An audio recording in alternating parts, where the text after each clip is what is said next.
பொண்டாட்டி வீட்டில் போனால் பொண்டாட்டி விஷம் வச்சு சாவடிச்சிருவான்னு நம்ம பசங்க சொந்த பசங்க காரி துப்புவாங்கன்னு சும்மா இருந்தேன். சொன்னதை தான் சொல்கிறேன்.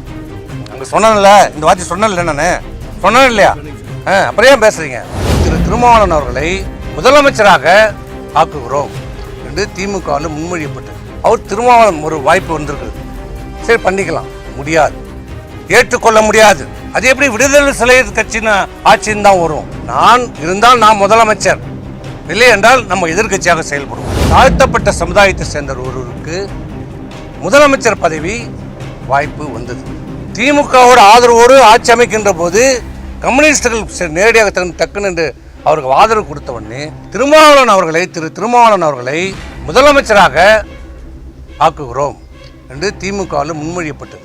அவர் மட்டும் முதலமைச்சர், மீதி அனைத்து அமைச்சர் பதவியிலும் அண்ணா திமுக எடுத்துக்கொண்டது. 33 அமைச்சர்கள் நீங்கள் எடுத்துக்க, திருமாவளவன் மட்டும் முதலமைச்சர் என்ற ஒரு வாய்ப்பு வந்தது. அது எங்களிடம், அதுதான் கடைசியாக அந்த கூட்டம், அந்த ஃபோட்டோ காட்டினாரு, அதுதான் நாங்கள் போனது.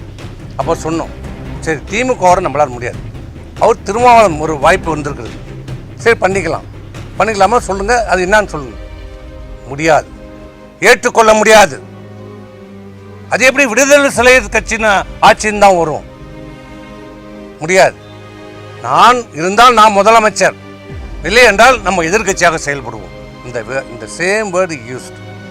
நான் இருந்தால் முதலமைச்சர் நான், இல்லை என்றால் எதிர்கட்சியாக செயல்படுவோம் என்று சொன்னார்.